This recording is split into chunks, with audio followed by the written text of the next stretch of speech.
lately this stuff about homosexuality that's just blowing up, you know,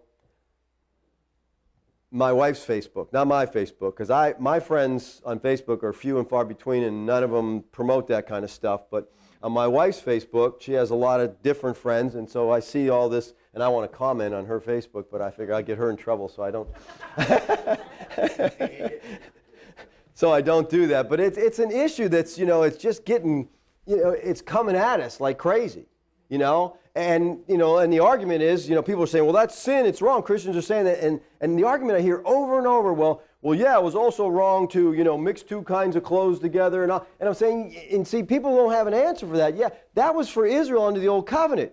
But God destroyed Sodom and Gomorrah before the beginning of the Old Covenant, before the Mosaic institution. And in the New Covenant, over and over, he speaks against homosexuality.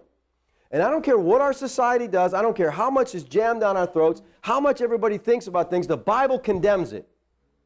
So I'm just going to stick with the Bible, okay? And let me tell you something, people. I believe that in my lifetime, it could come to the point where I could go to jail for speaking against homosexuality. I really believe that. But don't buy the lie, okay? It's an abomination.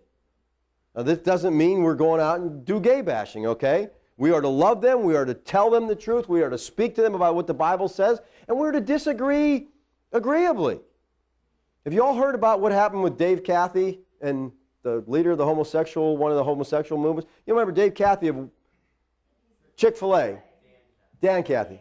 Chick-fil-A, you know, he made this statement about, you know, marriage. And listen, people, marriage is a man and a woman, okay?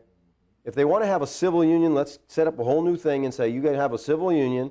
You know, but we're opening the floodgates here, okay? Because if we're going to redefine marriage, what happens to that person that says, man, my dog is my companion, he's my partner, and I want to be married to my dog? See, God invented marriage. It's his. He invented it. And so he says it's a man and a woman. And so that's what it needs to be. And so we need to be able to talk to them in a loving manner, not condemn them, not attack them, just say, look, the Bible condemns it.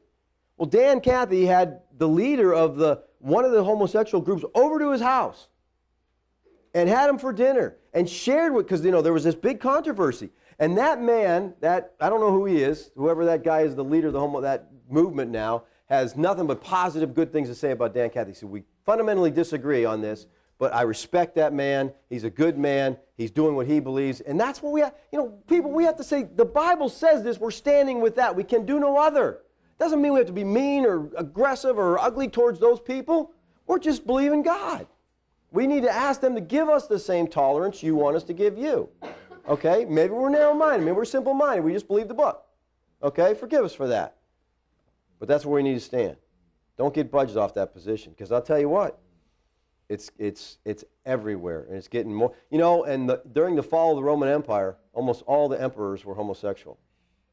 And it just was like wildfire, and their empire collapsed. So I view it as a judgment of God. I know the homosexuals wouldn't like to hear that they're a judgment, but that's my belief.